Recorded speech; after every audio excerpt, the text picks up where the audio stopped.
Hey guys, today is Friday. Gosh, what date? Oh, the 23rd. Wow, the time is going quickly. I have been working between, kidlets, nap time, and all that good stuff. But this morning I have a sitter, so that means A, I get to vlog, and B, I also get to get down some words. I want to get back to the Donovans and also get back to London Bound. So I'm still kind of up in the air about whether or not I'm going to self-pub London Bound or submit to a publisher. You guys know how I feel about the software world. We call it shelfware.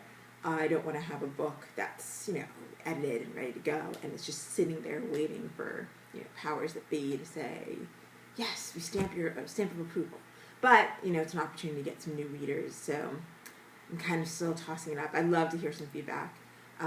The Donovans, I haven't really done many words on them, maybe a couple thousand, but I'm still super excited about it. And then, like I said the other day, my muse just started to go crazy. She had an idea for a book called The Husband Auditions. Sounds fun, right? And then she's got another idea for a reality show setup kind of thing. So lots of great ideas going on. I just need to sort of focus the muse now and make sure that everything slots into appropriate places, because I want to make sure that I get things done that I said I was going to do. I really want to finish up Wounded Protector, and that's on my plan for, like I said, end of this year. But I also, when the muse is on, the muse is on. So that's when you buckle down and you're like, I might just have to throw out the plan and just write. So that's been very, very exciting. Unfortunately, I haven't had much time because I am on mommy duty. But such is life. Siaki goes back to school on the 3rd, so I've been doing a lot of mom activities for the short term. But while Spencer, my sitter, is available, I'm going to be utilizing her, so that'll make things a little bit easier on me. But just to let you guys know where I am, London Bound, like I said, it's not as bad as I originally thought, so edits are actually not going badly on that, but I still want to see what I'm going to do for my final round of that, what I want to do. I can submit it to my editor and my proofer, Claire Ashgrove, Marcy Gately, who are awesome, and I know Kim Killian would do a sick cover for it. But it's one of those things, so we'll see.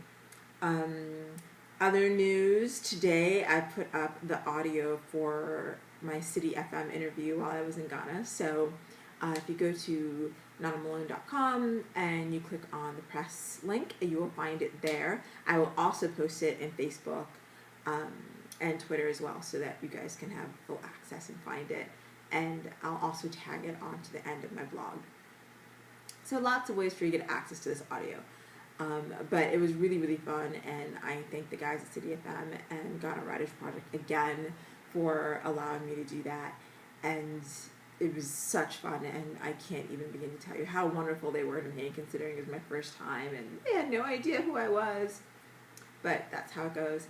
And then I've had a bunch of people already ask and email and say, oh my gosh, how was the panel at Active yesterday? So for those of you who don't know, my 2 jobs ago company, the Active Network, asked me to come back to be on a panel of women who work it or are working it currently in their chosen careers. And it was actually really interesting, kind of correlating what I do in my writing life with how that would apply to any aspect of someone's career, how they would move from one job to another, or how they would still network. And so bringing in the creative side of it was really interesting, and some of the questions were really fantastic. Of course, I have a major adrenaline crash today. It's really actually kind of funny because today I woke up and my muscles are sore and my chest is a little tight. And, my first thought was, oh my God, it's malaria. No, I don't think so, because there's no fever. But it's interesting, and I'm like, oh wow, I'm sore. But I realized that yesterday as I was talking, I don't enjoy speaking in public, which is why vlogging is so much easier, because it's just me. But it was still really, really good, and the feedback from it has been really great so far. A lot of people on LinkedIn have pinged me and said, hey, thank you for coming. So I'm really, really grateful I got a chance to go back. And it was very weird walking in, because I remember walking in that building for the first time for my first interview, and then I remember walking out after my last day. And I remember when I walked in the first time, I was like, oh, I'm going to work here. It's going to be awesome, you know. And it was great. It was a great experience for 5 years, and I'm really, really grateful for it. And when I left, I was still like, you know, wish you guys well, but it's not the place that I, you know, originally signed up to work for, so I'm going to move on. So it was very strange going back, and, you know, not a lot of familiar faces, but there were so many familiar faces last night. And thank you guys so much for coming out. I really, really appreciate it. It was nice to look into a crowd of like 40 women or so and see a bunch of people that I knew, because that made me a little less nervous, even though still totally nervous, because I got up and, you know, sweat, the whole thing. It just not cute, not a good look. But it was still really great and really great questions, and the other panelists were outstanding and made some really good contacts. Oh, and sold a couple of books. And there is nothing like when you go somewhere and you totally don't expect anyone to have any idea who you are or what you do, and for someone to go, oh, you know, what book put you on the USA Today bestseller list? And I say, oh, Sexy and Stilettos. And she, you know, they're like, I've heard of that book. And you're like, seriously?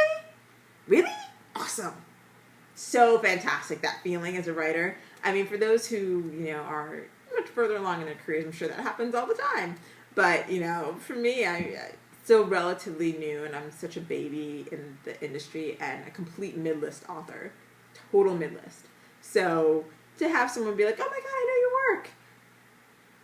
Highlight of my night. Also, hubby came to say hi and to hear me talk a little. So that was really cool, because he wasn't able to join for the live reading at the Goethe Institute in Ghana. So it was really awesome that he was able to come. But yeah, so it was really, really good experience. Couple of hours, great questions. And it made me think also, you know, what skills I've ported from that profession as a software project manager over into this profession, and how it's aided me on the business side.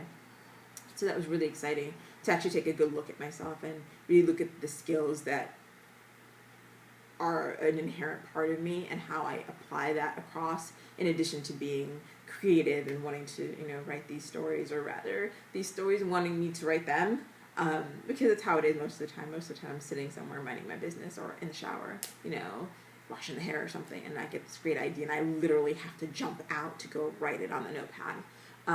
So now that I'm a creative person, I'm always like, oh, I miss the business side, but I do totally get to do it all the time, since I'm pretty insane about my schedules and writing schedules and goal setting. So that was a great opportunity for me to be talking to people and actually recognize that, oh, even though I totally missed that old career of mine, those skill sets are still there. And I'm sure some of you are wondering what this blue concoction is on my lap. So I'm going to stand and show you.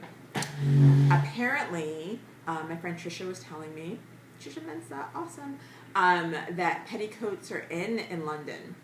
I didn't see any, but looking around on some of the blog sites and stuff, I see petticoats around, so I'm like, oh. And even in Ghana, I saw this one outfit of Lisco, you know, like really nice print, but underneath it, there were petticoats, and I was like, how do I get that look going? So, petticoats are in. So I got one, Doris Designs, totally awesome. So let me just show you the skirt.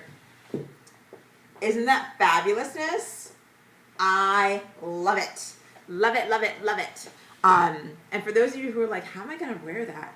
You can go to dorisdesigns.co.uk and see how they pair a lot of that. So a lot of it is for, obviously, you know, bridesmaids and that bridey kind of thing. But like a lot of you chicks who are totally rocking your retro vintage thing, it can work under any of your A-line dresses. And also they have different lengths. This is the 17 inch, they have a 21 inch, which is at the knee, and then a 38 inch, I think, which is, no, not 38 inch, that's way too long.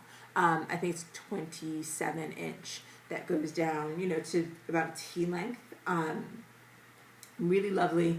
Or you can just wear the skirts on your own, and then you can also do like this whole like rocker chic thing. So how I'm going to wear this, my fabulous cousin Cynthia Dye Robinson, if you haven't watched Spartacus, you're missing out. She's taking me to some cool DJ concert thing for my birthday, which is past, but it's coming up. The concert is anyway, and I'm totally gonna rock this with like liquid leggings and kind of rocker chic boots. So, and like a tank top and a jacket. So if you're wondering how to rock it, you can totally check out dorisdesigns.co.uk. And I am loving the petticoats, so I might just get another one.